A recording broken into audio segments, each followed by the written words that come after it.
Listo. Perfecto, muchas gracias. Buenas tardes nuevamente. Bienvenidos a esta sesión de webconferencia de la unidad 1, identificación de la cromatografía plana y de columna. El día de hoy tenemos como objetivo fortalecer las temáticas de la unidad 1, particularmente la identificación de la cromatografía plana y de columna, relacionando los diferentes conceptos y definiciones de las técnicas por medio de recursos tecnológicos. Y como objetivos específicos, pues sería identificar las características de la cromatografía plana y sus aplicaciones, y también identificar las características de la cromatografía de columna y sus aplicaciones. Entonces, el día de hoy vamos a iniciar con unos conceptos básicos, digamos, temáticas que ya se han visto desde química general, luego con la definición de cromatografía, un poquito de la historia de la cromatografía, los tipos de cromatografía que existen, los parámetros que se deben tener en cuenta en la técnica, la importancia de la cromatografía y por último tendremos la estructura del taller, ¿sí? Vamos a explicar de qué constan los diferentes ejercicios del taller y vamos a desarrollar unos ejemplos. Es un par de ejemplos para el ejercicio 2 particularmente, que son los estudios de caso. Entonces, vamos a iniciar. Si ustedes de pronto tienen alguna duda, me pueden interrumpir. Esto que aquí no me deja ver las manitos levantadas, entonces no hay ningún problema. Entonces vamos a iniciar con los conceptos básicos de los que veíamos por allá, en la química general, lo que es la definición de concentración, que básicamente es la proporción o la relación que existe entre la cantidad de soluto y la cantidad de disolvente o solvente que existe. En el soluto, digamos que es la sustancia que se disuelve y el solvente la sustancia que disuelve el soluto. Es decir, que el soluto está en menor cantidad, en menor proporción, y el solvente en mayor cantidad. Y después la disolución es el resultado de esa mezcla. Y importante también que es una mezcla homogénea. ¿Listo? Es decir, que tiene que tener la misma concentración en cualquier punto del volumen de esa solución que yo pueda de pronto medir. Entonces tenemos tres tipos de disoluciones, que son la insaturada, cuando contienen la menor cantidad de soluto de la que es capaz de disolver. La solución saturada, que contiene la máxima cantidad de soluto que es capaz de disolver el disolvente. Y la sobresaturada es que ya tiene mayor cantidad de soluto a la que es capaz de disolver. Entonces sabemos que todas las sustancias tienen un máximo de solubilidad dependiendo pues, del solvente que se esté manejando y digamos que de aquí podemos saber si es una solución insaturada, saturada o sobresaturada. Tenemos también expresiones para el cálculo de las concentraciones, porcentaje de masa, porcentaje de volumen, el porcentaje masa-volumen, lo que es la molalidad, la molaridad y la normalidad. ¿Sí? Entonces, en el laboratorio, cuando han tenido sus prácticas en los otros cursos, me imagino que ya se han topado con los reactivos que tienen las diferentes concentraciones. Por ejemplo, si es un reactivo líquido, suele expresarse la concentración como porcentaje de volumen-volumen. Por ejemplo, etanol al 98%, entonces va a ser 98% etanol, 2% agua, ¿sí? Entonces, volumen, volumen. Y la molaridad, perdón, es, digamos, la expresión que nosotros más comúnmente utilizamos para hacer cálculos a la hora de disolver o de preparar soluciones en el laboratorio. Este es el que más utilizamos. En cuanto a la polaridad, no sé si ustedes por allá recuerdan lo que es el momento dipolar. Este se define como la medida de la intensidad de la fuerza de atracción que existe entre dos átomos en una molécula. Entonces, esto sucede cuando se tiene un átomo que es bastante electronegativo, como por ejemplo el oxígeno, nitrógeno, fósforo, y átomos que son menos electronegativos, como el hidrógeno, y esto genera un momento dipolar alto. Es decir, que hay una diferencia electronegativa bastante alta entre esos dos átomos. Entonces también, digamos, dependiendo de la molécula de su orientación, pues va a tener un momento dipolar. Y como vamos a hablar de polaridad, de no polaridad, que es un solvente polar y todo eso, entonces nos sirve recordar que son las fuerzas inter e intramoleculares. Entonces, las fuerzas intramoleculares, la que existe entre, digamos, entre los átomos dentro de una misma molécula, Y los intermoleculares, pues entonces ya digamos una molécula más grande, son estos que están por aquí. ¿Listo? Entonces existen las fuerzas intermoleculares, fuerzas ion-dipolo, las fuerzas de Van der Waals y los puentes de hidrógeno que son más débiles, ¿sí? Digamos que son enlaces más débiles. Y aquí en esas fuerzas de Van der Waals tenemos la dipolo-dipolo, dipolo inducido y fuerza de dispersión del hondo. Eso nomás como a modo de recorderis. A medida que vayamos desarrollando la temática de la cromatografía, nos vamos a dar cuenta que el concepto de la polaridad es súper importante al momento de escoger la fase móvil, al momento de escoger la fase estacionaria, dependiendo de los compuestos que yo quiero separar. Entonces, eso es un concepto clave. Entonces, esta polaridad es la suma vectorial de esos momentos dipolares que tienen los enlaces. Y un momentico que estoy dando la entrada a dos estudiantes.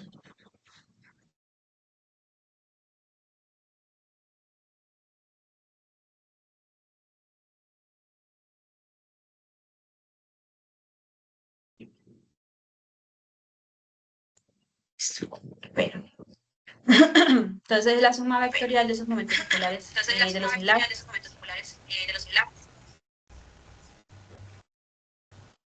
¿Alguien tiene activado el micrófono?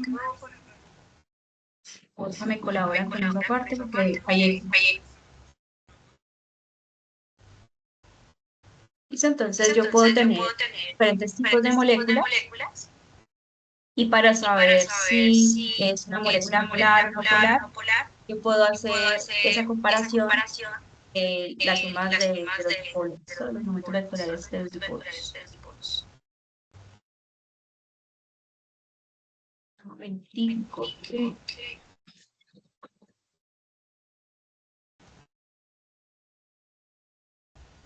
me perdieron aquí.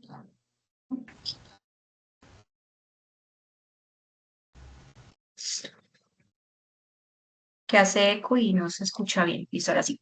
Entonces, por ejemplo, si esa diferencia de electronegatividad se encuentra entre valores entre 0 y 0,4, se trata de una molécula no polar. Esto es un enlace covalente no polar.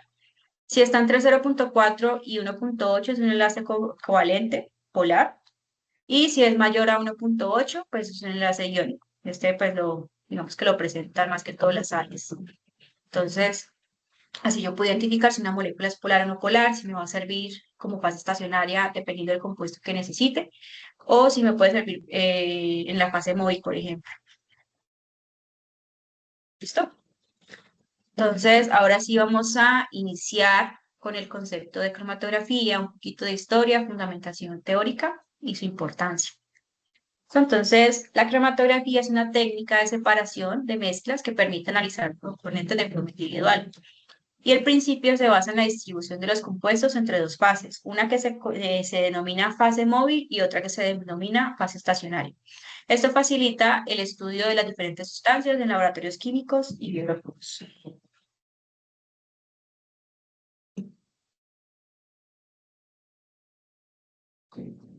Listo, entonces la cromatografía tiene sus primeros inicios por allá en 1855, 1861, cuando se empezaron a observar, digamos, de forma preliminar, por primera vez, la migración diferencial de las sustancias en medios porosos. Es decir, que yo puedo tener, no sé, un pedazo de papel que es poroso y lo unto de una sustancia, lo sumerjo o lo dejo parcialmente sumergido y por capilaridad él empieza a regarse en el papel.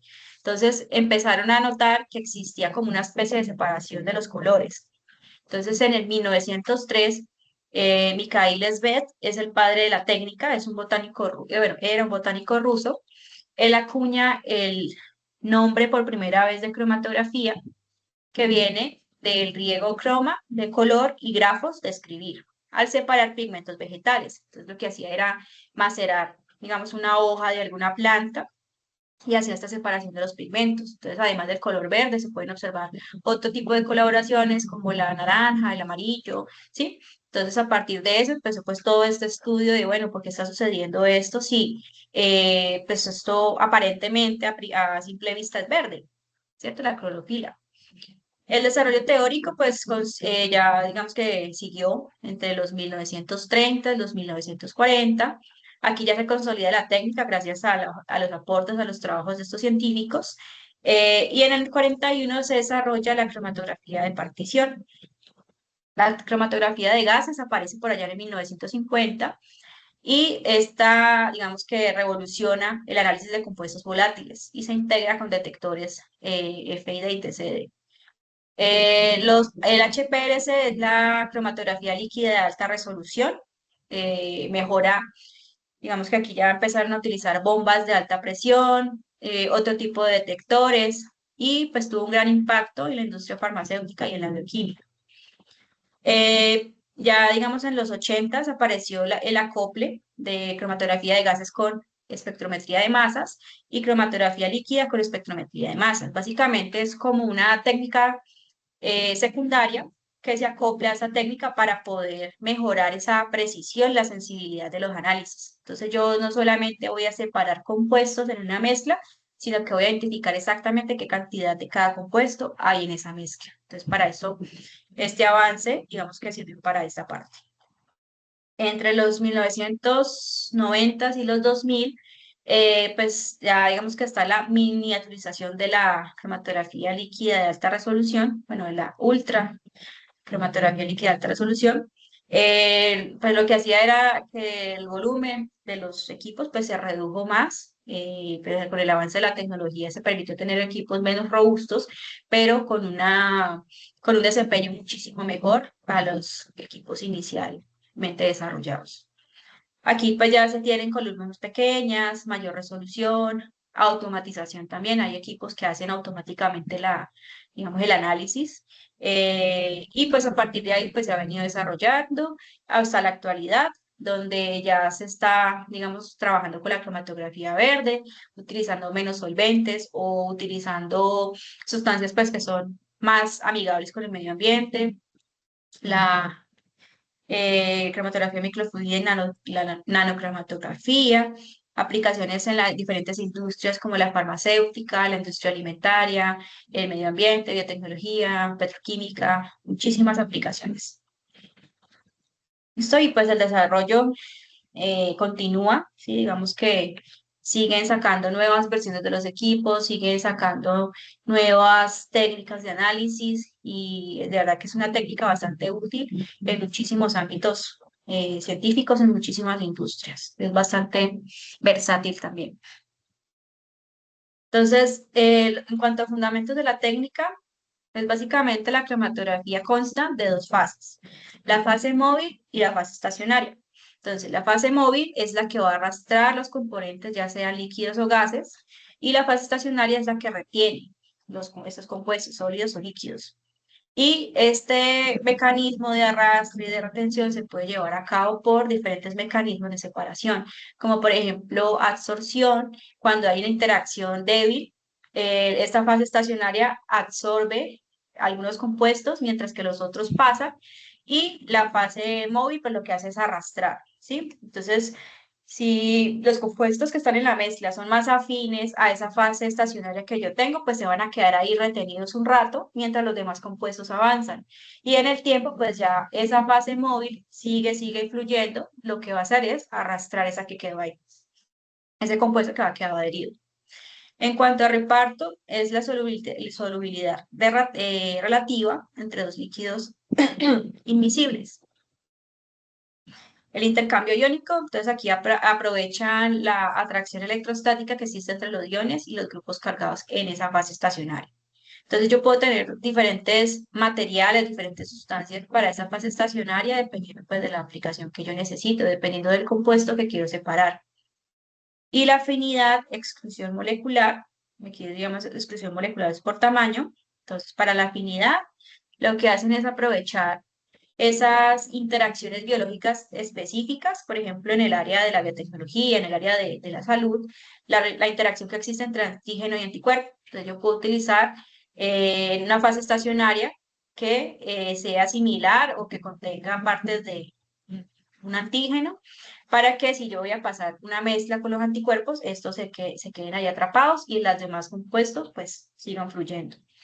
Y en cuanto a la separación por tamaño, se trata como si fuera un tamiz. Entonces, las moléculas más grandes pues van a pasar primero y las más pequeñitas se van a quedar atrapadas en los orificios de la fase estacionaria. A eso se refiere.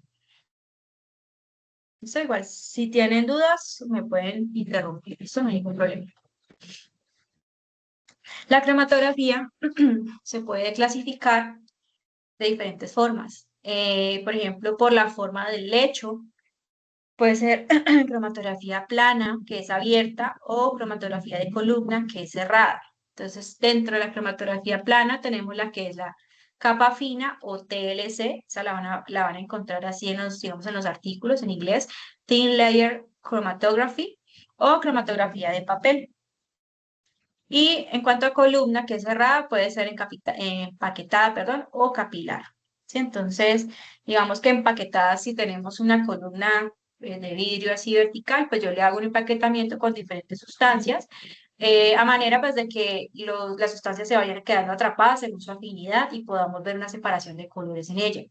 En cambio, la capilar son unas columnas súper, súper, súper delgaditas, la del orden de las micrómetros o menos, muy delgadas que van enrolladas entre sí, y esa es la que utilizan los equipos pues más modernos de cromatografía de gases y cromatografía líquida. Por el estado físico de las fases se puede ver líquido sólido, líquido líquido, gas sólido. ¿Sí? Entonces, yo puedo tener esta diferente distribución. Por mecanismos, los que mencionábamos ahorita, que se puede dar por absorción, por reparto, por intercambio iónico o por exclusión o afinidad. En cuanto a la cromatografía plana, que es, digamos, ya la temática pues, que nos concierne para esta unidad, tenemos dos clasificaciones. Está la cromatografía de papel y la de capa fina, o la TLC. ¿Sí? Entonces, la de papel es una fase estacionaria, es un papel de celulosa, que se pone en contacto con un solvente. Aquí puede ser, por ejemplo, no sé, una mezcla de hexanoacetona o dependiendo pues, de qué fase móvil yo quiera. Entonces, en este caso, la fase móvil va a ser el líquido y la fase estacionaria va a ser el papel. Entonces, aquí el mecanismo se da por reparto. Entonces, como esto va a estar mojado, las diferentes sustancias que hay en el medio van a interactuar con el agua que está en el papel y van a empezar como a separarse, dependiendo pues de la afinidad que exista entre el agua y los compuestos que hay en la solución. Y digamos que el uso es más didáctico para hacer separaciones simples, no es como tan útil, digamos, en la industria, porque pues da mucho lugar a errores. Para la industria de forma rápida, pues se utiliza más esta TLC, que era de capa fina. Entonces aquí tenemos un material que es absorbente, sí, un absorbente sólido, por lo general es sílica gel o alúmina, y se pone sobre un soporte inerte. Entonces aquí el mecanismo de absorción pero el mecanismo, perdón, es por absorción por capilaridad. Entonces, en la fase móvil, en este caso, pues va a ser la mezcla de solventes que está aquí en el fondo. Lo que va a hacer es que va a empezar a migrar, a subir por los diferentes capilares que tiene el papel. Empieza a absorber ese solvente y digamos, la muestra que yo tenga depositada aquí en el papel va a empezar también a tener un corrimiento. Entonces, yo puedo observar una separación de colores. Entonces, digamos, una ventaja que tiene es que es una técnica rápida, tiene pues buena resolución y sensibilidad, pues esto gracias a digamos, a esta fase estacionaria. Y pues yo lo puedo hacer o lo puedo utilizar de forma rápida para poder confirmar la presencia o ausencia de algún compuesto o algún contaminante, por ejemplo, en la industria de alimentos. Yo necesito hacer un análisis rápido porque necesitan liberar un lote y no estamos seguros si hay un contaminante o no. Hacemos la prueba. Si el contaminante aparece, pues sabemos que está contaminado el lote y si no, pues entonces se puede dar luz verde. Entonces es una técnica pues, bastante versátil por ese tema porque es muy rápida y así. ¿Y en qué consiste? Entonces, tenemos aquí, digamos, el primer paso, que es la aplicación. Entonces, yo con un capilar pongo una gota pequeñita de la sustancia que quiero analizar aquí en el papel y la sumerjo dentro de la fase móvil. En este caso, pues sería el solvente. Ese solvente va a subir por capilaridad y va a empezar a separar los colores. Esto se da porque algún compuesto, alguno de los compuestos que hay en la muestra que estoy analizando va a ser más afín a esa fase estacionaria, entonces se va a quedar como adherido, como retenido ahí, mientras que el otro sí va a seguir subiendo. Y pues eso va a depender de la polaridad de la fase estacionaria y de la polaridad que tengan los compuestos. Entonces aquí esa fase estacionaria pues sería una capa delgada de absorbente, que ya mencionábamos que era sílica gel o alúmina, sobre la placa de vidrio y la fase móvil pues sería este líquido, esa mezcla de solventes que tenemos aquí. Eso se da pues para eh, pequeñas cantidades de muestra. ¿Sí? Entonces al final yo voy a tener que el solvente ha recorrido cierta distancia y en la mitad, desde el inicio al final del solvente, voy a tener las manchas correspondientes a los diferentes compuestos que había en la muestra. Yo puedo también, al finalizar, hacer una técnica de revelado que se puede hacer por luz ultravioleta. Eso es porque a simple vista hay algunos pigmentos o algunas sustancias que no se ven claramente, entonces con la luz ultravioleta podemos detectarlos de mejor forma, como por ejemplo aquí, en esta imagen A, ¿sí? Que tenemos manchas que alumbran con la luz ultravioleta. Sin la luz ultravioleta no se distinguirían siquiera. Y también se pueden utilizar métodos químicos como por ejemplo utilizar vapor de yodo, entonces ese vapor de yodo va a interactuar con los diferentes compuestos que hay en la placa y va a colorarlos, o sea, le va a dar una coloración diferente, entonces yo puedo identificarlos más fácilmente. Con permanganato de potasio, también puedo rociarlo con un spray y él va a interactuar, va a reaccionar con los compuestos que hay en cada una de las manchas y pues las manchas van a cambiar de color y se van a poder ver de mejor manera. Y la nihidrina, que eso es como ya para las aplicaciones forenses, que también pues cambia la coloración con esta, como si fuera una tinta, ¿sí? Entonces las diferentes técnicas de revelado, en este caso sí serían pues necesarias porque hay muchos pigmentos o muchas muestras que no se pueden observar a simple vista. Listo, entonces, por ejemplo, ustedes cuando tengan sus componentes prácticos, la guía, hay un apartado donde tienen que utilizar revelador. Entonces, por lo general, ultravioleta no hay, pero se puede hacer de pronto un revelado químico con alguno de los compuestos que hay aquí. Listo, entonces, los parámetros de retención y eficiencia que tenemos en la cromatografía plana sería el factor de retardo o RF, que nos indica que si es un valor alto, ese compuesto tiene mayor afinidad con la fase, qué pena que es fase estacionaria, ¿sí? O sea, si yo tengo un RF alto, es decir, que perdón, con la fase móvil, sí, es decir, que esa mancha o ese compuesto está a una distancia mayor, o sea, está a una distancia alta. Que acuérdense que esta fórmula va a ser distancia recorrida por el compuesto sobre distancia recorrida por el solvente. Entonces, entre más lejos se haya ido la muestra, el compuesto, entre más lejos salga la mancha, mayor afinidad va a haber con esta fase móvil.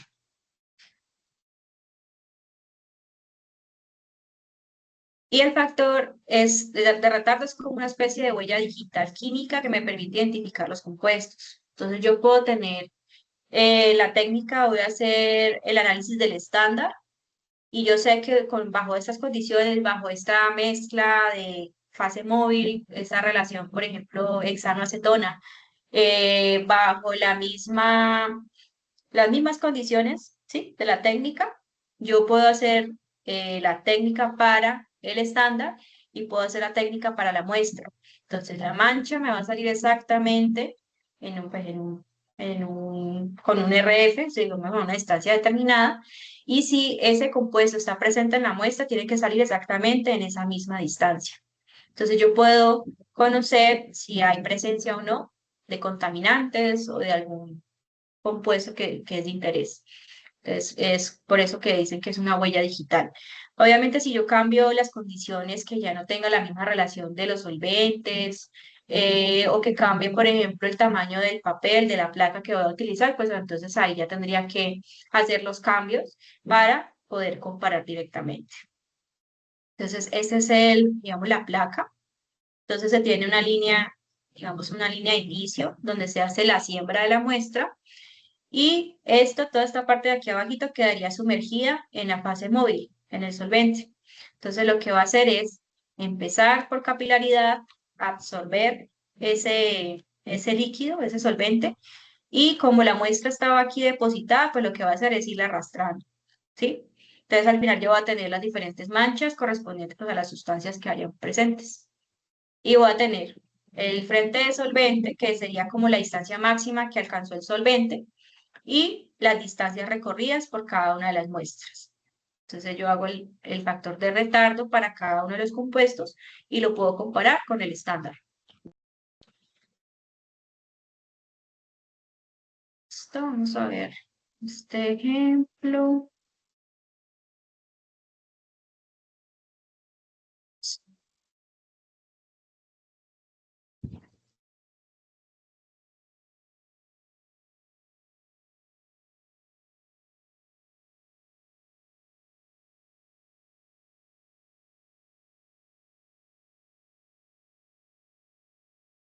Entonces aquí ellos tienen una cámara cromatográfica. O sea, digamos que se puede hacer pues, de forma más estricta utilizando una cámara cromatográfica. No todos los laboratorios, entonces se puede improvisar con un vaso de precipitados, y se le puede poner una especie de tapa con reloj, con algo que nos permita sellar para que el solvente pues no se vaya a evaporar y no vayamos a perder solvente.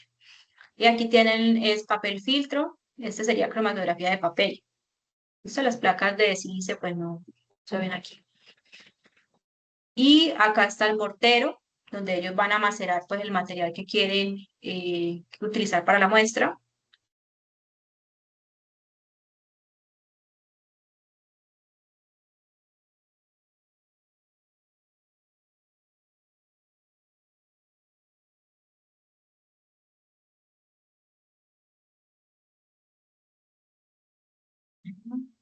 Vitroreloj.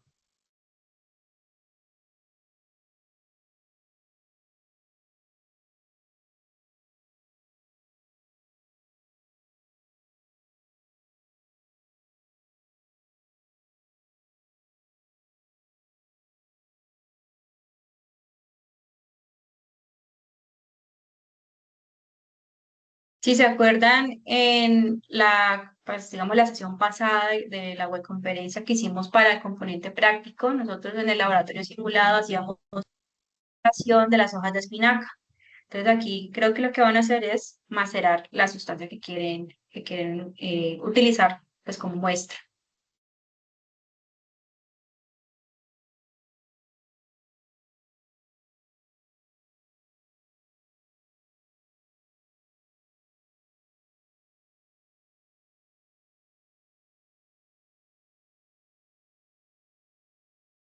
Vamos a adelantar un poquito.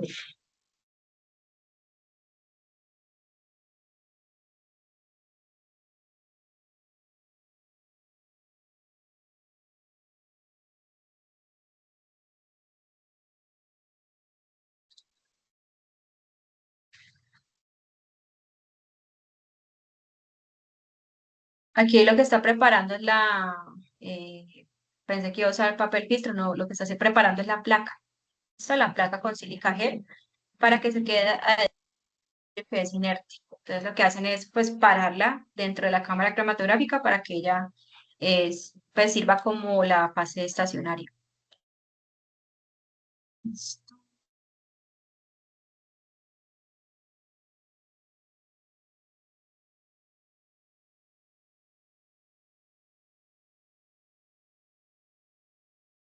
Bueno, aquí importante que se debe usar guantes, ¿no? Recuerden que ustedes siempre tienen que utilizar guantes cuando lo manipulen.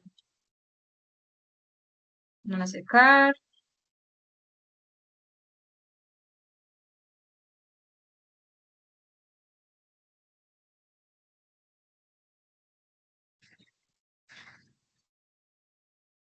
El spotting es el sembrado de la muestra, ¿sí? Entonces, lo que hacíamos en el simulador de tomar el capilar, tomar una gotita y ponerlo en la placa.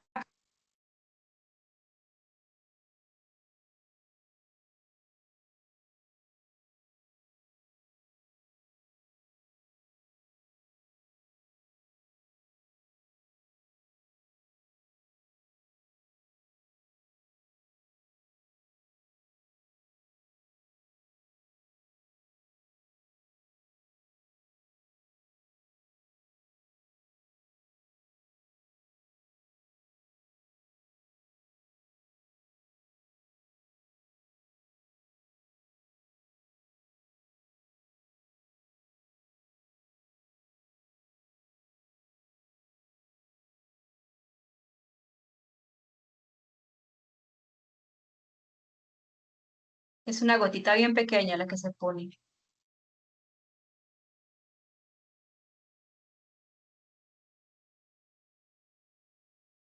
Siguen sembrando, aquí agregaron el solvente y está la cámara cromatográfica.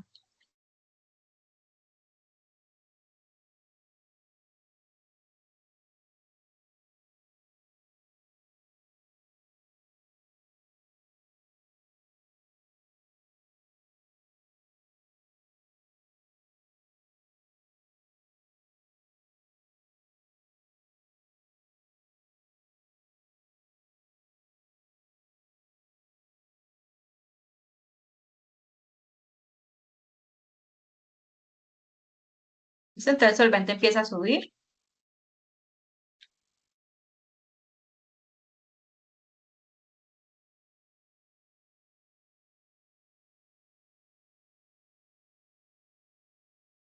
ya va aquí más de la mitad.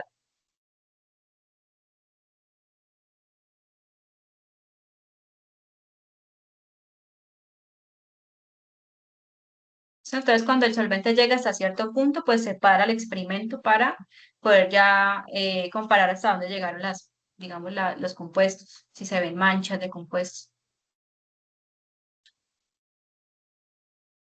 frente del solvente.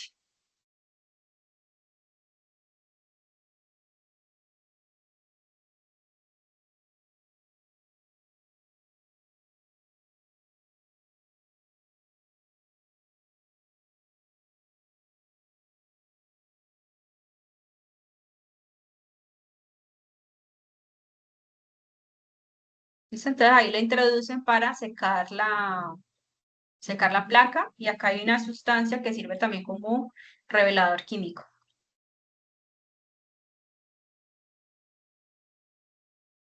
Entonces empieza como a cambiar de color para poder pues, ver más fácilmente el recorrido de los componentes, de los compuestos.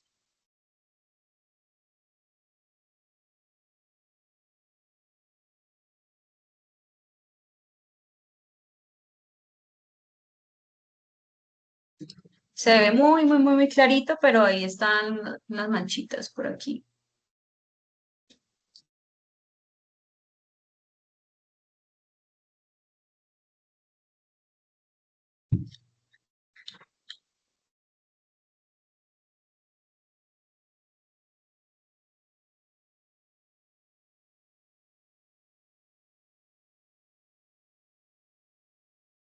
Entonces aquí lo que hacen es optimizar las condiciones, pueden cambiar el tipo de solvente o pueden cambiar la relación que existe entre los solventes.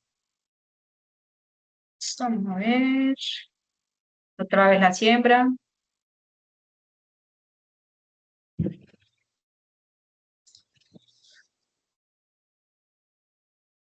Entonces agregan la fase móvil a la cámara y ponen la placa. ¿Listo? Entonces esperan que avance el solvente,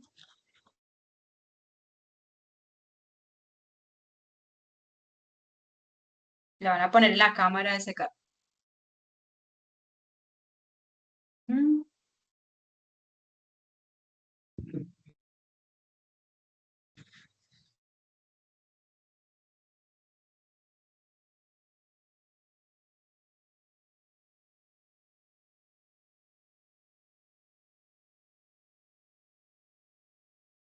¿Listo? Ahí pues me parece que se ve un poquito mejor que en el otro, las dos manchitas aquí. Pues como es el mismo compuesto, la misma mezcla, dos puntos diferentes, pues la mancha debería estar a la misma distancia, ¿no? La referencia. Listo, entonces ellos en la misma placa pusieron la referencia que puede ser el estándar de la sustancia que estoy analizando y la muestra que quiero analizar.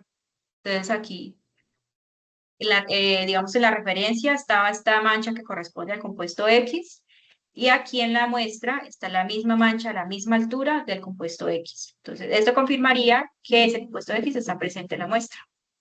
Y pues básicamente en eso consiste esa técnica de cromatografía de placa plana, perdón, placa fina.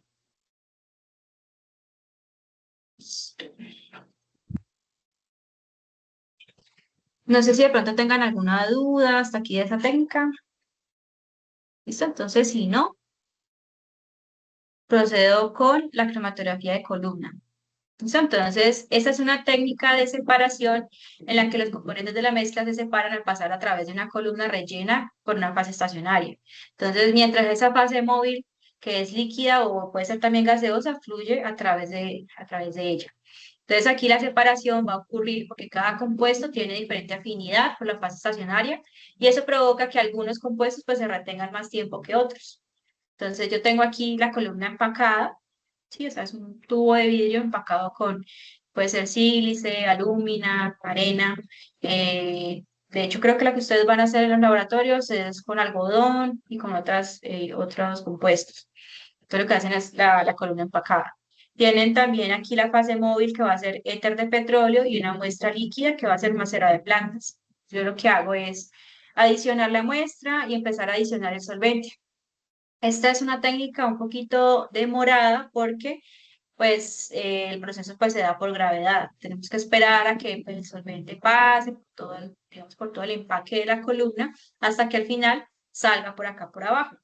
Entonces, a medida que va avanzando el solvente y la muestra, pues se va a empezar a ver una separación en los diferentes colores. Y eso va a depender de qué? De, por ejemplo, la polaridad que tenga ese empaquetamiento que yo hice. Si, por ejemplo, estoy poniendo sílice, que es una sustancia que es polar, que es un compuesto polar, y tengo alguno de los pigmentos que sea polar, pues entonces polar con polar digamos que se van a traer. Lo similar resuelve lo similar. Entonces, si la fase móvil es no polar, pues entonces se va a arrastrar los compuestos no polares. Sí, primero. Entonces, listo. Entonces, a medida que va avanzando, ese solvente va arrastrando los diferentes compuestos que hay en la muestra. Y dependiendo de la afinidad, pues hay los que van a salir a lo último. ¿Listo? Entonces aquí, esta es, digamos, una representación del mecanismo que se lleva a cabo aquí, donde tenemos una fase estacionaria. Aquí tenemos unos compuestos con una alta retención, es decir, que son muy afines a esa fase estacionaria y se van a quedar como ahí, como pegados, como retenidos, absorbidos en esa fase estacionaria. La fase móvil lo que hace va a ser impulsar y arrastrar, es como si hubiera un flujo de un líquido o de un gas que está continuamente corriendo por la columna. Entonces, pues va a arrastrar los compuestos que no sean tan afines con esa fase estacionaria. Por ejemplo, aquí serían los compuestos que están aquí en rosado. Y al final, pues estos van a tener una rápida elusión, una baja retención, ¿sí? Y estos que están aquí con alta retención, alta afinidad, pues entonces van a tener una elusión más tardada. Entonces, el término elusión es digamos, la acción de salir, ¿sí? De fluir por la columna. Entonces yo puedo hablar, ¿no? Pues qué compuesto eluyó primero, es decir, qué compuesto salió primero, qué compuestos eluyó segundo y cómo se esperaría que sea la elusión de los compuestos. Entonces, que sería cómo se esperaría el orden de salida de esos compuestos. ¿Listo? Entonces, la fase estacionaria sirve como si fuera un obstáculo que retiene los compuestos, mientras que la fase móvil sería como el vehículo que los arrastra. ¿Listo? Entonces, en eso consiste esta cromatografía de columna. Y acá, pues ya hablamos de tiempos de retención, de resolución, de eficiencia. Eso es un cromatograma que podemos obtener cuando hacemos cromatografía de gases o cromatografía líquida. Entonces, esas técnicas están acopladas con detectores. Y esos detectores lo que nos van a dar es una señal de cuándo sale la sustancia. Entonces, por ejemplo, yo tengo aquí una mezcla de dos sustancias. Entonces, tengo una sustancia que va a salir primero y tengo una sustancia que va a salir segundo. ¿Sí? Entonces, el tiempo de retención va a ser más bajo si la sustancia tiene poca afinidad con la fase estacionaria y va a ser más alto si tiene mucha afinidad con la fase estacionaria. La resolución va a ser la medida de separación entre los picos, es decir, entre dos picos adyacentes. Entonces, yo puedo tener una muy buena resolución si los picos están bien separados, se puede observar, digamos, muy bien su forma, dónde inicia, dónde termina cada pico, o una baja resolución si están muy pegados entre sí y no los puedo diferenciar bien. Y la eficiencia pues va a ser la capacidad del sistema para mantener esos picos estrechos. Entonces, a mí no me sirve que sean como si fueran montañas o como si fuera una distribución normal, que es ancho, sino que yo quiero tener picos delgados, son picos estrechos y separados entre sí, para poder hacer una correcta medición, un correcto análisis de esos resultados. ¿Sí? Entonces, esto es un cromatograma, perdón, que es lo que se obtiene cuando utilizamos cromatografía líquida o de columna, que tiene acoplado el detector. Digamos que aquí, pues no sería, aquí ya sería algo manual, pues yo tendría que observar el tiempo de inicio cuando empiezo con la ilusión del solvente y de empezar a tomar los tiempos cuando salga cada uno de los compuestos, es decir, cuando salga cada uno de los colores. Entonces yo voy a contar cuánto tiempo tarda, por ejemplo, el amarillo desde que apareció hasta que sale por acá, o este verde clarito hasta que sale por acá. Entonces, de forma manual, pues ahí yo podría hacer ese tiempo de retención. Y para la cromatografía líquida de alta resolución, que es la HPLC, pues se tienen ciertas consideraciones, ciertos parámetros que son importantes para una correcta, pues una eficiencia alta y un correcto funcionamiento. Aquí ya hablamos de altas presiones porque tiene que haber, digamos, una bomba que permita que pase ese flujo de fase móvil, ¿sí? De solvente por la columna. Entonces, en este tipo de equipos, la columna es capilar. Entonces, es un filamento muy delgadito que está enrollado así. Yo necesito una bomba que me permita la potencia pues, exacta para que el líquido pase sin problema por toda la columna, ¿sí? Para que no se vaya de pronto a quedar estancado a mitad de camino. Y también necesito conocer, pues, digamos, la polaridad y la fuerza de ilusión de cada uno de los diferentes solventes que se pueden utilizar. Entonces, por ejemplo, aquí tengo hexano, ciclohexano, y me dice que la polaridad y la fuerza de ilusión aumentan en este sentido, de abajo hacia arriba. Entonces, las soluciones buffer van a tener una mayor polaridad y una mayor fuerza de ilusión que el hexano, por ejemplo, ¿sí? El agua acetonitrilo más que el ciclohexano, el etanol o el N-propanol más que el benceno y así sucesivamente. Tenemos también algo que se denomina la fase reversa, que lo que significa es que aquí la fase estacionaria es apolar y la fase móvil es polar. Para la fase normal es al contrario, fase estacionaria polar, fase móvil no polar. ¿Listo? Entonces, cuando ustedes se encuentren con este término, fase reversa, es porque tiene este acomodo, ¿sí? Fase estacionaria polar, fase móvil polar. Y por lo que les mencionaba, lo similar disuelve lo similar, es decir, polar disuelve polar, no polar disuelve no polar. ¿Listo? Y pues tiene también diferentes detectores, UV-Vis, índice de refracción, masas. Digamos que el de masas sería como el que mayor sensibilidad, el que mayor exactitud nos provee al momento de hacer un análisis. Es una técnica un poquito costosa, entonces se utiliza ya para aplicaciones más específicas. Esto, por ejemplo, que en la industria farmacéutica, que se requiere analizar la pureza de un medicamento. Pues ahí, digamos que en ese tipo de industrias, pues sí utilizarían los equipos de última tecnología en estas técnicas. En la cromatografía de gases, el requisito crítico es que la muestra sea volátil y que sea térmicamente estable, ¿sí? Tiene que cumplir con estas dos. ¿Por qué? Porque yo tengo la mezcla líquida, o sea, yo puedo utilizar un líquido en cromatografía de gases. Lo que hace cuando nosotros lo inyectamos en el cromatógrafo es que hay un aparatico que lo vaporiza, ¿sí? Calienta y lo vaporiza hasta cierta temperatura y ya cuando está en estado gaseoso, pues eh, lo que hace es entrar pues a la columna con todo el proceso. Aquí la fase móvil sería un gas y ese gas tiene que ser inerte. ¿Para qué? Para que no reaccione con los compuestos de la muestra que se está analizando. Entonces, porque aquí me dice también que es que el compuesto tiene que ser térmicamente estable, porque cuando yo lo inyecte y se vaporice, no puede cambiar su naturaleza o su identidad química, ¿sí? Porque hay unos que, por ejemplo, al aplicarles calor, pues entonces ya en estado gaseoso sería una sustancia diferente. A eso se refiere.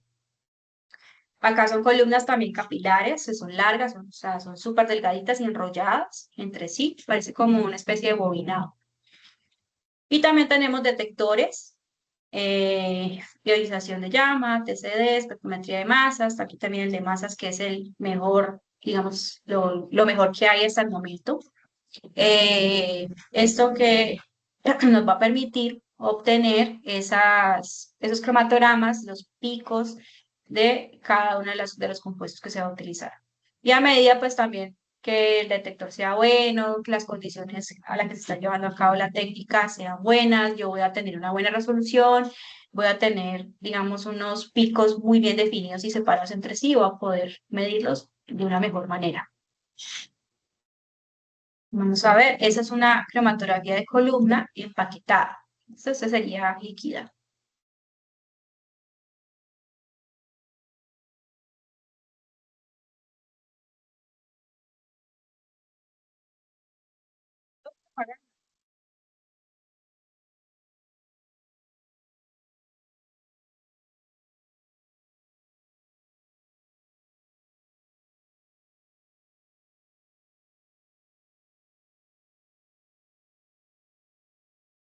La velocidad 5.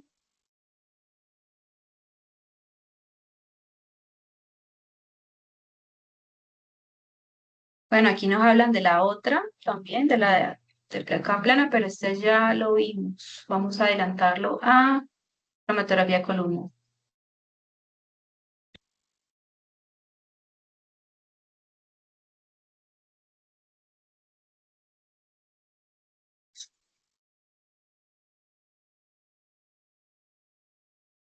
Esto ahí lo que está haciendo es como poner algodón o parte de ese empaquetamiento que se le hace a la columna.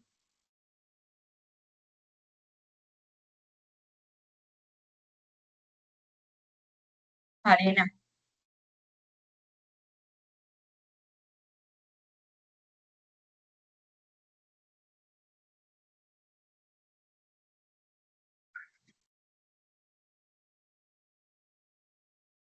La idea es que el empaquetamiento quede sin nada de burbujas. ¿Por qué? Porque eso puede evitar pues, la correcta elusión del solvente, puede entonces en la columna. Un error muy común aquí es de pronto apretar mucho esa fase estacionaria, apretar mucho el algodón, porque pues si está muy estrecho, pues muy difícilmente va a pasar por ahí el líquido. Y recuerden que como es por acción de la gravedad, pues es un proceso bastante tardado.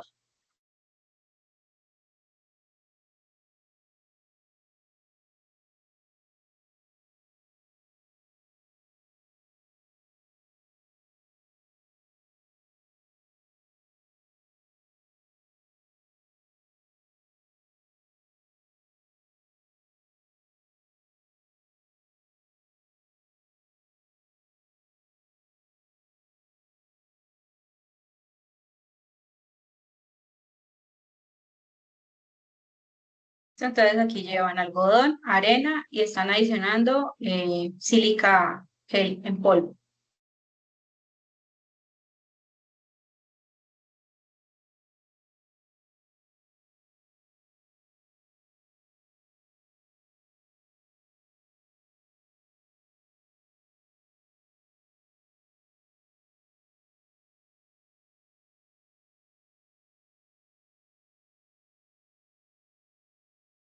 Entonces ahí tienen que esperar a que se asiente la silica, o sea, la sílice que se asiente, para que ya me quede para el empaquetamiento.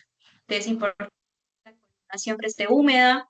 Se puede hacer también de forma, él menciona de forma seca, es decir, poner la arena, poner la sílice así de forma seca y luego el solvente, o hacer la mezcla y ponerlo así. Sí, digamos que de la otra forma puede también, pues, tener, digamos, problemas que de pronto no quede muy bien empaquetado, que queden burbujas, que pueda pasar algo así.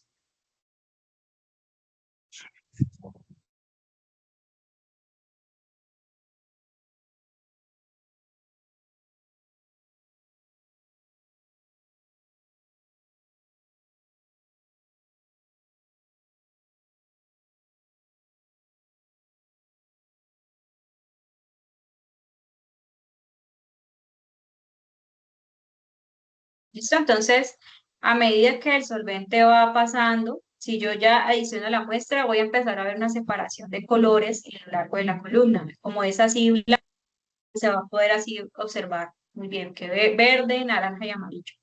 ¿Sí? Entonces van a observar que alguno de los pigmentos va a empezar a moverse más rápido que los otros y cuando empiece a salir, pues entonces ahí ya empieza a diluir el primer compuesto.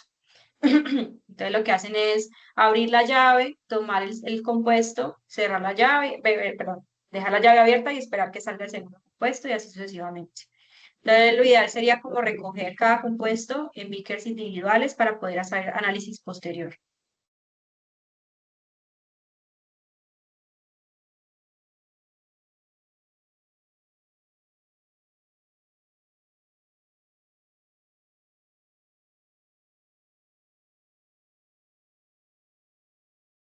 No, qué cantidad de propaganda, Dios mío. Listo, entonces ellos están separando este metil red y bromocresol green, verde.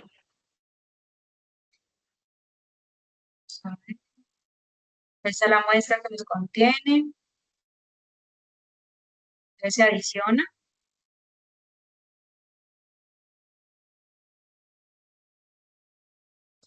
Y la idea es que al adicionar la muestra no se haga pues demasiado duro o muy alto, o sea, suavemente, porque después si cae duro la gota, un poquito lo de la columna y pues eso nos va a interferir al momento de hacer el análisis.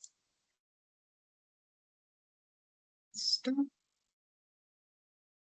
Aquí empieza a separarse. ¿Sí ven? Que se empieza a separar.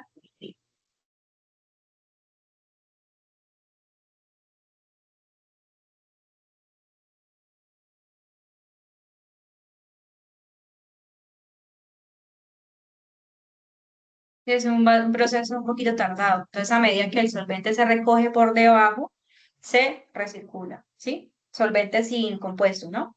Ya cuando empieza así no se recircula, solamente el solvente sin compuesto. Todo este solvente que sale aquí se recoge y se devuelve a la columna. ¿Por qué? Porque eso debe estar siempre húmedo, ¿sí? No puede quedarse seco,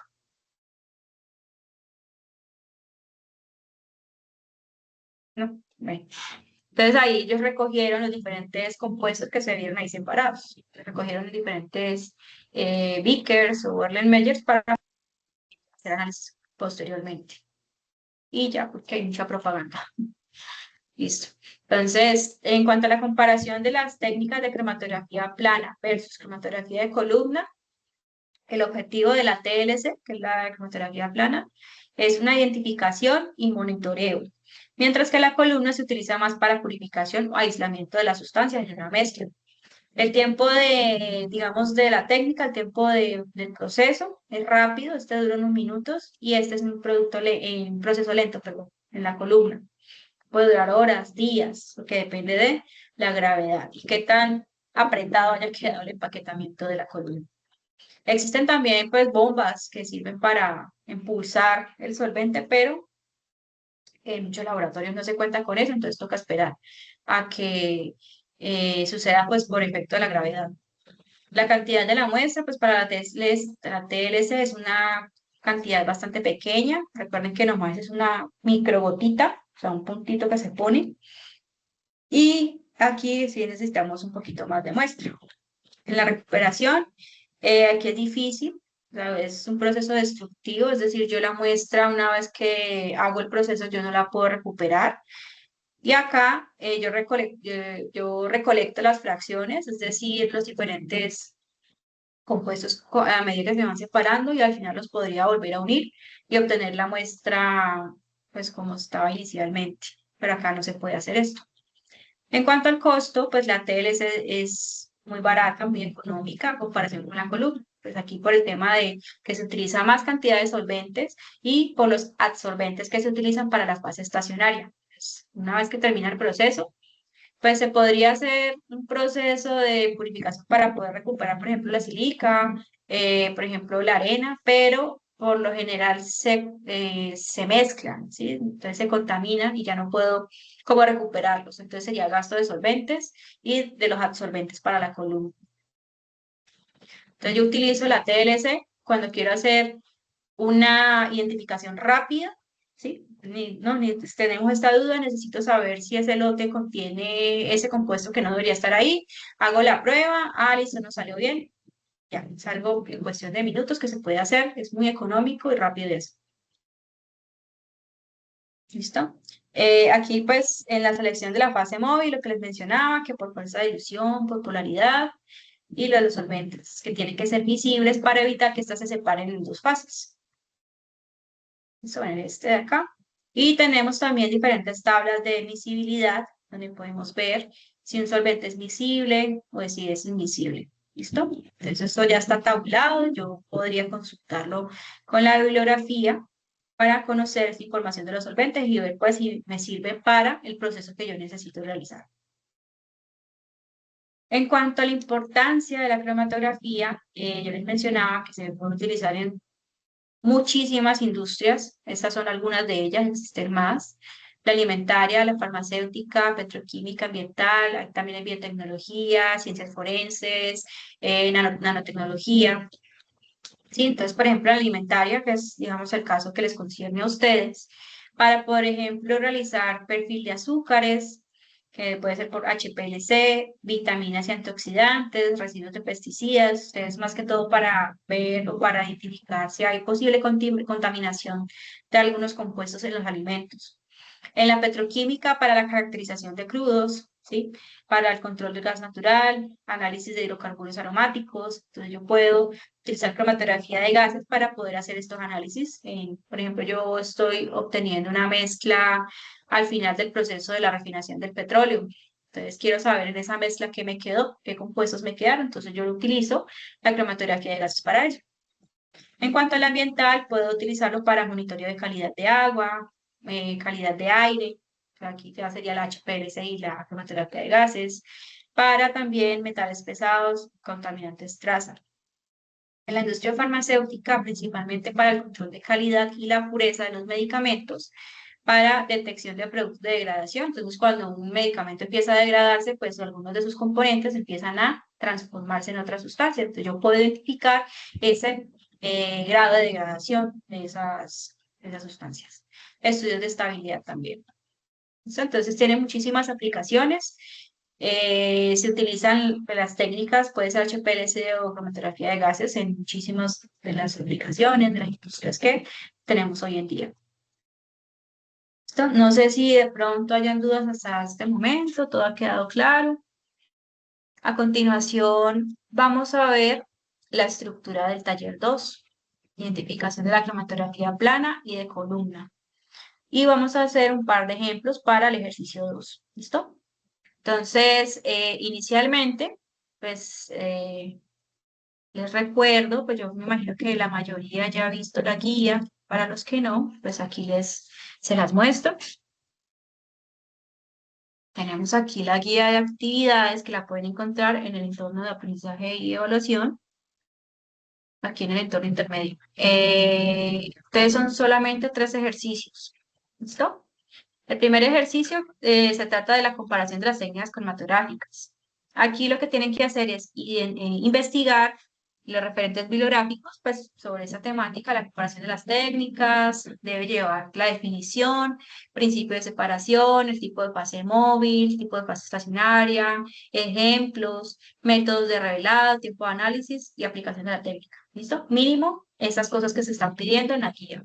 Ya si ustedes quieren adicionar pues más información, lo pueden hacer. ¿Listo? Entonces la idea es que una vez que hayan investigado eso, pues tengan una especie de guión para utilizarlo en alguna de las inteligencias artificiales para crear un mapa conceptual. Puede ser este Gitmind, Mónica, MyMap, cualquiera que ustedes conozcan, igual es la oportunidad para aprenderlos a utilizar también. Listo, entonces, ustedes tienen que compartir ese mapa conceptual en el foro, ¿sí? Como aporte en el foro para poderles dar el visto bueno de si está bien o si les falta agregar algo. ¿Listo? Eso como participación en el foro también. Este tiene pues una ponderación de 10 puntos, el total son 70. Y aquí, entonces lo que se va a evaluar al momento de la entrega del documento es que el mapa conceptual pues esté elaborado con IA y que contenga pues la información que se solicita en la guía de la comparación de las técnicas de cromatografía. En cuanto al ejercicio 2, este se divide en dos partes. El estudio de caso 1, que es de cromatografía plana, y el estudio de caso 2, que es de cromatografía de columna. Para este primer estudio de caso, yo les proporcioné 5 ítems, A, B, C, D y E, con un estudio de caso diferente cada uno, ¿sí? Para esta cromatografía plana. Entonces, eran estudios de caso contextualizados en la industria de alimentos, donde ustedes van a tener que hacer un análisis para tomar pues, una decisión, como si ustedes estuvieran ya en la industria y que tienen que hacer la prueba y tienen que tomar una decisión. ¿Listo? Entonces, tienen que primero simular la placa cromatográfica, es decir, dibujar la placa con las manchas de los compuestos. Pueden utilizar cualquier herramienta que ustedes quieran, Paint, PowerPoint, eso digamos que queda ya a libertad de ustedes. A partir del contexto, pues ustedes van a identificar la situación que es necesario resolver. Para orientar la solución, tienen que seleccionar un artículo. Yo les proporcioné 3 artículos que están ahí subidos en el foro. Tienen que escoger alguno de esos, ¿sí? Ese sí se puede repetir porque pues nomás son 3 artículos. Y justificar por qué seleccionaron ese artículo, ¿sí? O sea, cuál sería la relación que tiene el artículo con el estudio de caso que ustedes escogieron, ¿sí? Ya sea que no, pues que la técnica que utilizaron es igual o el objetivo que utilizaron es similar, ¿sí? Algo así. La idea es que ustedes ahí profundicen un poquito más en la técnica, profundicen un poquito más en la explicación, que quede muy claro esa justificación. Y también pues que lo publiquen en el foro, ¿listo? No solamente escogiste el artículo y ya, no, escogiste el artículo y esta es la justificación, ¿listo? A partir del estudio de casos se plantean 2 preguntas orientadoras para el análisis. Esas preguntas orientadoras ustedes las tienen que plantear, ¿listo? Y finalmente, ustedes consolidan una solución basada en los datos cromatográficos, la situación y la correlación con estudios similares. Entonces, por ejemplo, los artículos que yo les compartí, los casos son diferentes a los que están en la tarea, ¿sí? En el taller, a los ejercicios propuestos. Pero pueden tener, por ejemplo, similitudes, ¿sí? En cuanto a método, el objetivo, la técnica o alguna otra cosa. Entonces, yo les he traído un ejemplo. Bueno, recuerden que esta finaliza el 15 de marzo y los avances se van a retroalimentar hasta el 12 de marzo. ¿Sí? Son 3 días antes del cierre de la actividad para que lo tengan en cuenta. Listo. Entonces, bueno, este vale 20 puntos, el estudio de caso 2 vale 20 puntos, el ejercicio 3 sería escoger alguno de los 2 estudios de caso y hacer una sustentación de los fundamentos básicos de la técnica, o sea, digamos cómo lo desarrollaron y explicar muy bien la parte metodológica de la técnica, esos son 15 puntos. Y la participación en el foro, la entrega del documento, pues serían 5 puntos. ¿Listo? Entonces yo les traigo este ejemplo. El contexto es Una empresa productora de bebidas energéticas desea verificar que el contenido de cafeína declarado en la etiqueta corresponde al perfil del producto y que no existen otras metilxantinas no declaradas, como por ejemplo la teobromina o la teofilina. Entonces, yo estoy declarando que solamente hay cafeína, no hay ninguna otra metilxantina. Entonces, necesito confirmar si lo que estoy haciendo está, digamos, está correcto. Entonces, el laboratorio tiene que realizar un análisis preliminar mediante cromatografía de placa plana. ¿Para qué? Para confirmar la presencia de cafeína, para evaluar la posible presencia de otros estimulantes y para comparar el perfil cromatográfico con los estándares. Entonces, los datos que me dan de análisis son que la fase estacionaria es la sílica gel, que la fase móvil es el cloroformo metanol, en una relación de 90-10, y la distancia del frente del solvente es 7.5 centímetros. Me dan también acá una tablita con las distancias recorridas por la cafeína, o sea, por el estándar de cafeína, por el estándar de teobromina y por la muestra que estoy analizando, que sería esta de acá abajo. Entonces, como primer paso, pues voy a calcular los factores de retardo. Eso lo calculo como la distancia recorrida por la muestra o por el compuesto sobre la distancia recorrida por el solvente o el frente de solvente. Entonces, calculando esos factores de retardo, pues sería entonces 0.6, 0.37 y 0.59. Luego me piden hacer una representación gráfica de esa placa. Entonces, la imagen, la simulación vendría siendo esta que está aquí. Yo esta imagen la realicé aquí en PowerPoint. Se puede hacer fácilmente por acá, o sea, se los recomiendo, o si quieren hacerlo en Paint, también lo pueden hacer. ¿Listo? Entonces tenemos aquí el frente de solvente, tenemos la línea, el origen, digamos la línea inicial, donde se realizó la siembra de la muestra, hizo 7.5 centímetros hasta el final, y digamos el recorrido de este solvente, y apareció una mancha en la muestra a 4.4 centímetros, es más o menos por acá, donde está esta mancha que es como un cafecito. ¿Listo? Aquí no hay más sustancias, solamente es un compuesto.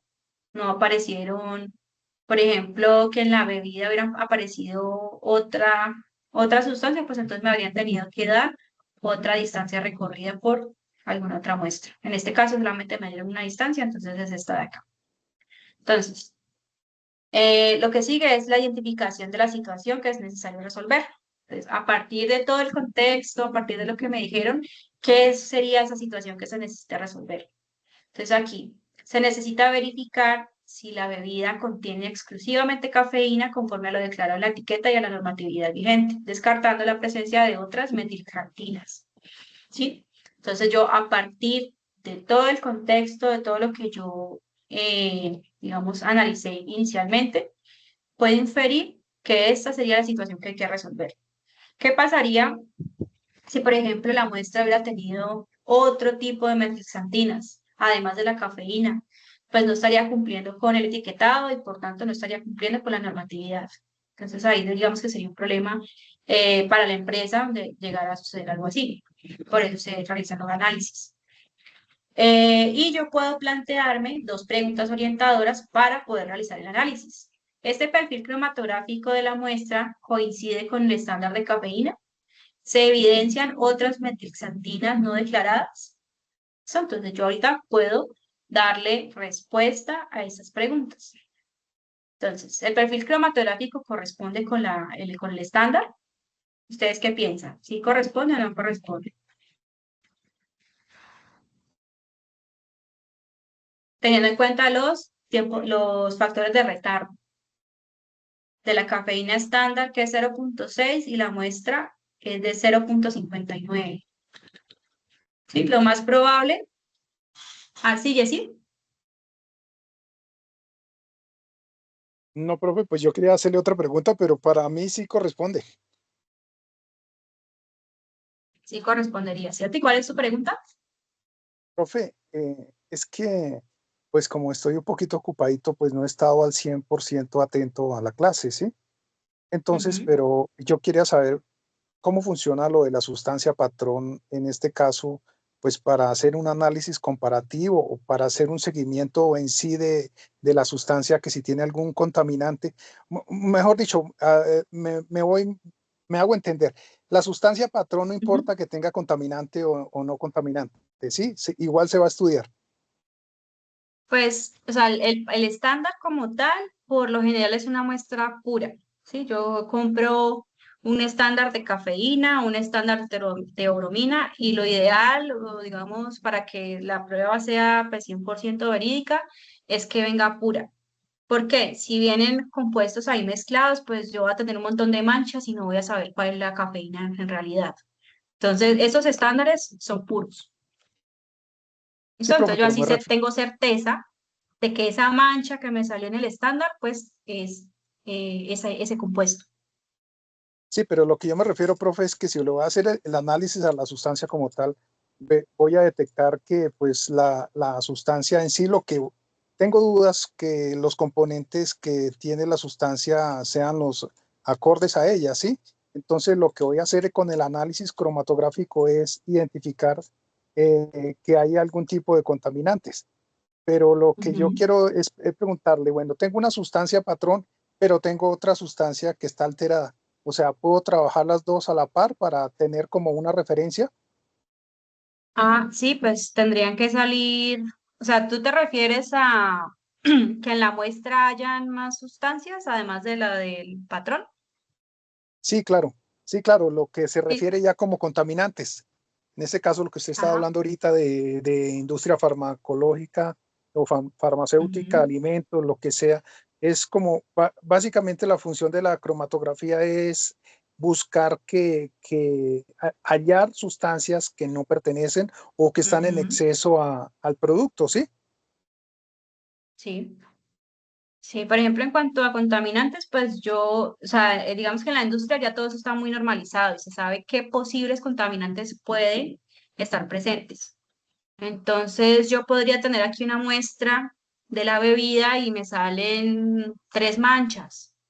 Entonces, además de la cafeína, pues entonces yo podría, pues ya con la experiencia, saber si las otras dos manchas corresponden a esas otras sustancias o si son contaminantes aparte. Entonces, pues tendría que hacer el análisis con los estándares de las sustancias que yo sospecho que son los contaminantes y pues ya en caso de que haya una mancha que no puedo identificar, ya tendría que utilizar otra técnica. Digamos que esta es como más de comparación directa, ¿sí? Sí, ¿Sí respondí tu duda? sí, profe. Digamos en el Listo. laboratorio van a haber dos, tres grupos, ¿sí? A cada uno le Ujú. van a dar, digamos, bueno, una bebida gaseosa o una bebida láctea o bueno, una bebida a base de café o esto. Pero esa bebida nos van a dar tres muestras a los tres grupos, ¿sí? Acá, pero esas tres muestras van a ser diferentes, ¿cierto? O sea, cada uno nos va a tener que arrojar un resultado diferente, ¿cierto? Si van a usar las mismas condiciones, es decir, los mismos solventes con la misma relación, debería darles exactamente igual o muy similar. ¿Por qué? Recuerden que digamos, la distancia donde aparece la mancha es como una huella digital para el compuesto. Entonces, si el grupo uno le sale aquí en 4,5, al grupo 2 le tiene que salir en un rango similar, o sea, en 4,6, 4,4. Al grupo 3 le debería salir más o menos igual, porque están usando las mismas condiciones. Ya si cada grupo cambia condiciones, sí va a cambiar esa distancia. Es como Bueno, una en sí huella lo que, digital. sí, sí, sí, correcto, profe, le entiendo. Bueno, em, mm, es que no, ahorita lástima que no tenga aquí como la información. Lo que me acuerdo, pues lo poquito o mucho que ya he aprendido de cromatografía es que sirve para identificar compuestos, ¿cierto?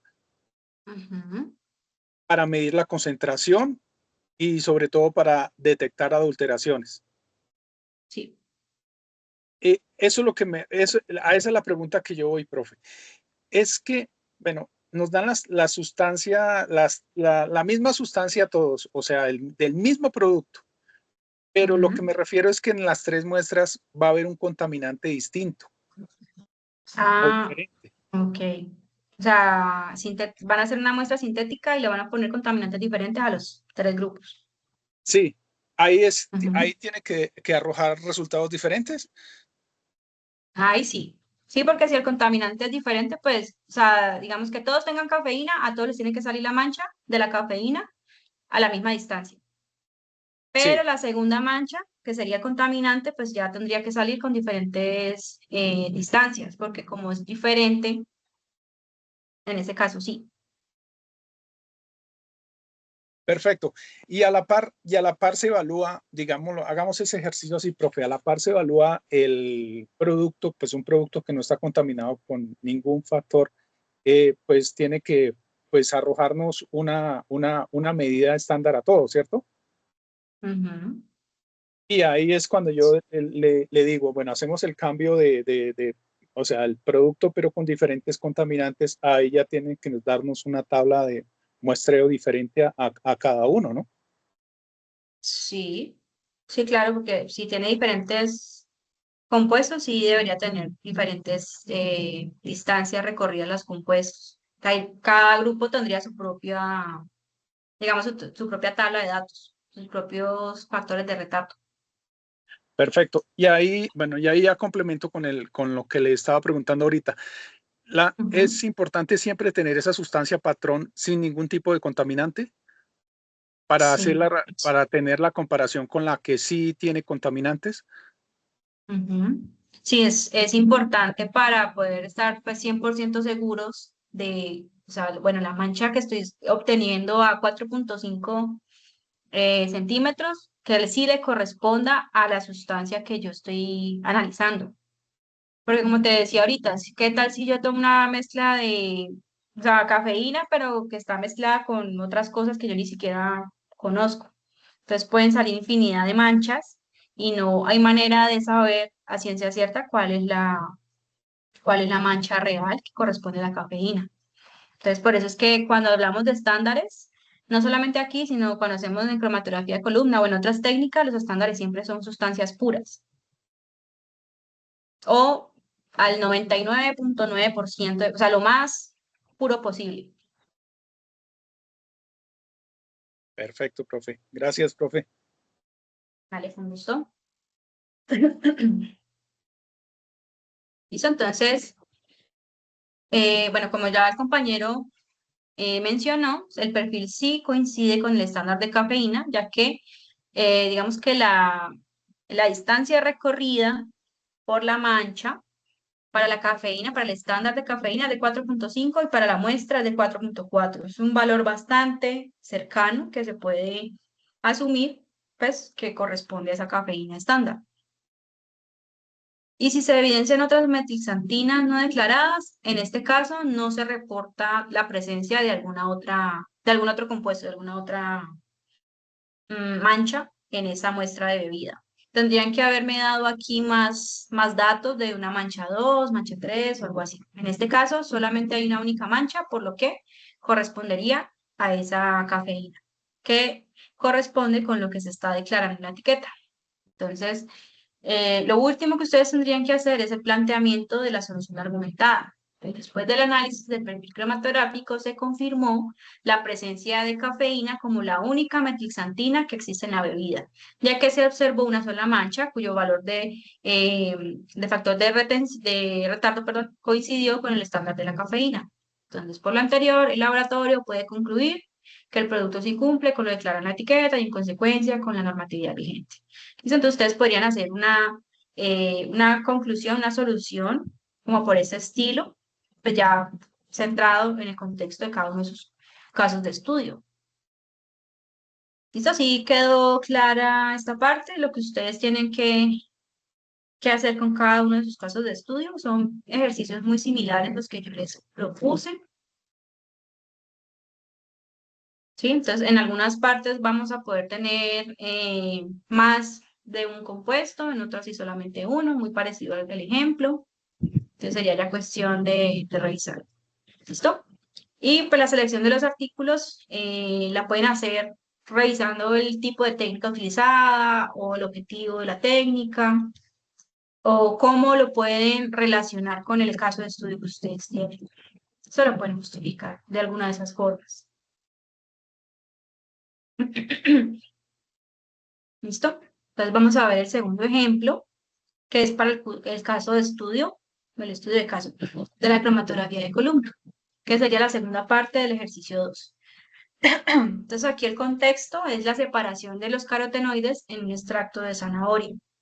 Una empresa de alimentos naturales está desarrollando un colorante natural a partir de extracto de zanahoria y el extracto contiene principalmente beta-caroteno, que es un compuesto no polar, luteína, que es ligeramente más polar, zeaxantina, que tiene una polaridad intermedia, y se desea separar los carotenoides para evaluar la estabilidad y pureza antes de su uso en formulaciones alimentarias. Entonces, nos dan las condiciones de análisis, nos dice que la fase estacionaria es la sílica gel y esta fase es una fase polar.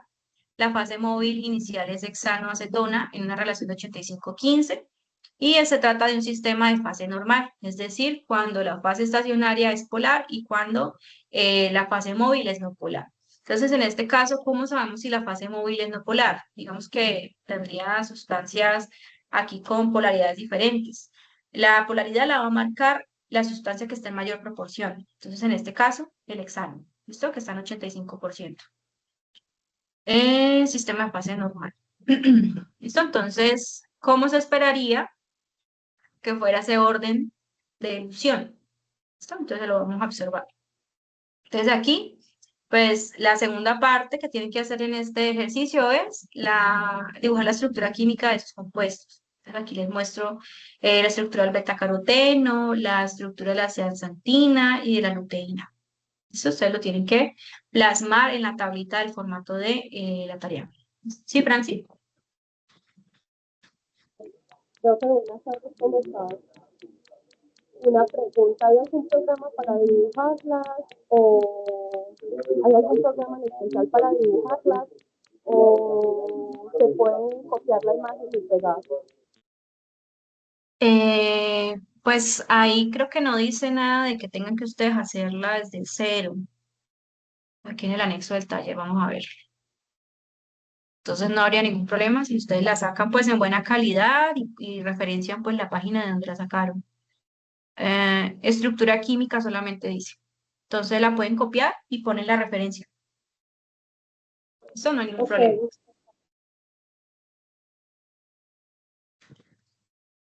Listo.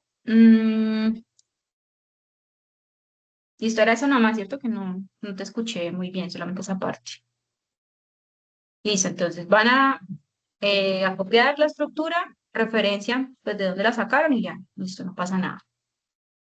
La tercera parte es la identificación de la situación que es necesario resolver. Entonces aquí nuevamente, a partir del contexto, de la información que nos dan, nosotros vamos a inferir, entonces, cuál sería la situación que tenemos que resolver en este caso. Entonces, aquí la empresa lo que desea es separar los carotenoides, la betacaroteno, luteína, zeaxantina, con el fin de evaluar su estabilidad y pureza antes de su incorporación en formulaciones. Entonces, para poder lograr la separación eficiente es necesario determinar el orden de elusión, la cromatografía de columna, para poder establecer posteriormente las condiciones cromatográficas como fase estacionaria, la composición de esa fase móvil, que me favorezcan una adecuada resolución entre los compuestos. Acuérdense, la adecuada resolución es que los compuestos salgan bien separados unos de otros. ¿Sí? Lo veíamos cuando les mostré los dos picos, pero en este caso, pues que me salga un compuesto y que esté bien separado del que viene arriba. Porque si vienen muy juntos, bueno, si vienen muy juntos, pues voy muy probablemente a tener contaminación. ¿Sí? Puede, digamos, una fase que esté mezclada de los dos compuestos. Entonces, yo para poder hacer lo que quiere hacer la empresa, que hacer la formulación, primero necesito conocer cómo lo voy a separar. Entonces, básicamente para eso estamos haciendo esta técnica cromatográfica inicialmente, para poder conocer esas características de este sistema. Y esas preguntas sí nos las dan en el formato, ¿sí? La pregunta 1 nos dice, ¿la mezcla de la fase móvil seleccionada en su ítem es mayoritariamente polar, apolar o es medianamente polar? Entonces, la fase móvil es el hexano se encuentra en mayor proporción, 85%, por lo que se podría decir que la fase móvil es mayoritariamente apolar. La segunda pregunta es, teniendo en cuenta que ay, aquí me equivoqué.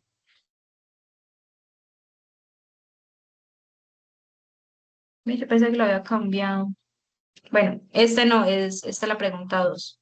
Esta es la misma pregunta que está aquí en el formato, solamente que yo la cambié porque como estamos con compuestos diferentes, no estamos manejando ácido gálico, ni quercetina, ni nada de eso. Entonces lo cambié por betacaroteno, por luteína y la zeaxantina. Entonces, teniendo en cuenta que el betacaroteno es apolar, que la luteína es ligeramente polar y que la zeaxantina tiene una polaridad intermedia, con la fase móvil del ítem seleccionado se alcanzaría a separar la mezcla y tienen que justificar la respuesta.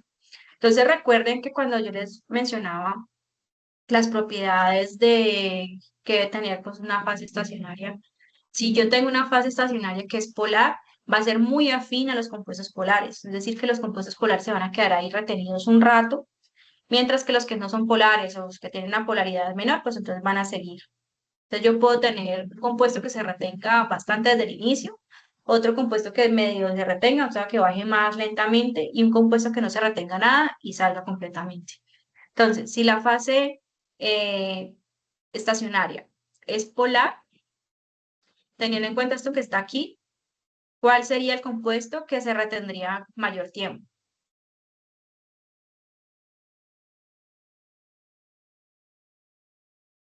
Y que tenga mayor polaridad, ¿cierto?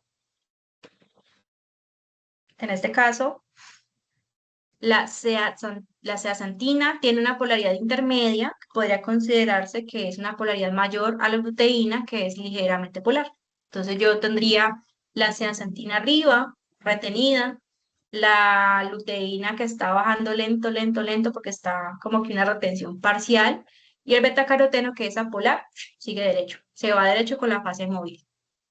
¿Listo? Entonces en este caso, yo podría decir que sí es posible separar la mezcla con la fase móvil propuesta, ya que la fase móvil también es apolar.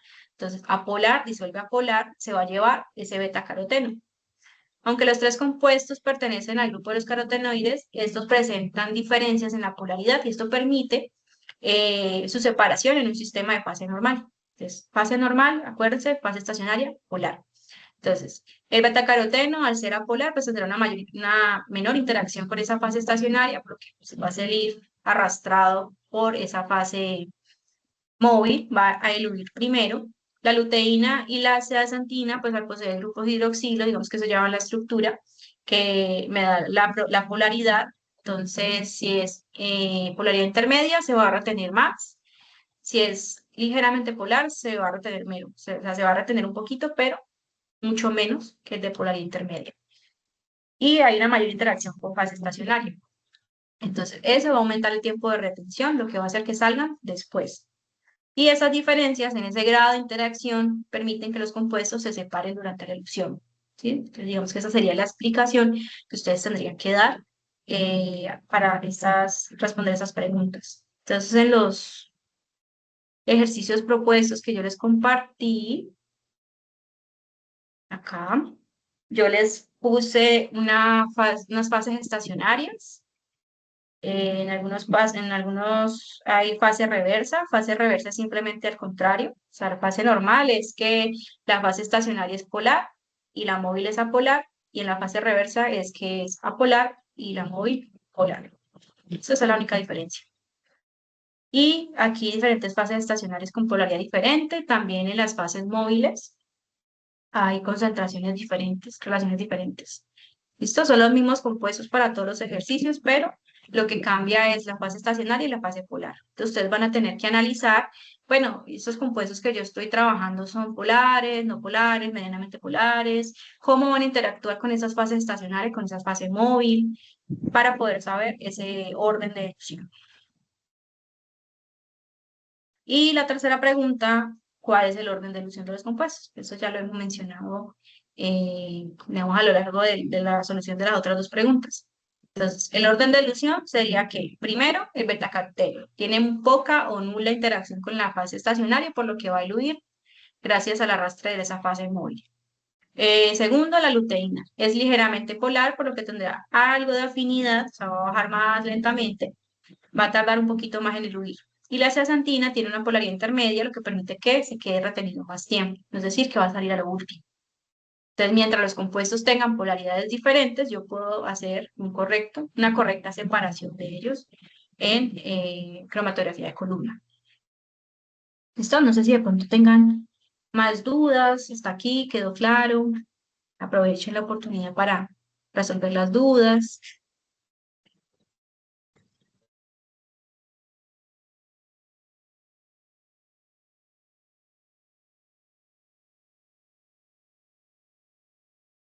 ¿Listo? Entonces, pues espero haber pues aclarado dudas. Espero que ya con esto se vayan más tranquilitos, ya más con los temas comprendidos para poder desarrollar esos ejercicios. Recuerden hacer sus aportes en el foro, seleccionar la letra, escoger el artículo, pueden compartir la justificación del artículo y van compartiendo los ejercicios.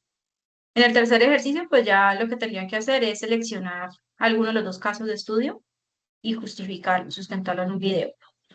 ¿Listo? Este vale 15 puntos. Entonces, pues si no hay preguntas, yo creo que podemos dejar entonces hasta aquí. Muchas gracias por su asistencia, muchas gracias por su participación. Espero que esta sesión pues, les haya servido bastante para poder comprender un poco las temáticas de esta unidad 2 y para el desarrollo de los ejercicios del taller. Eh, aquí.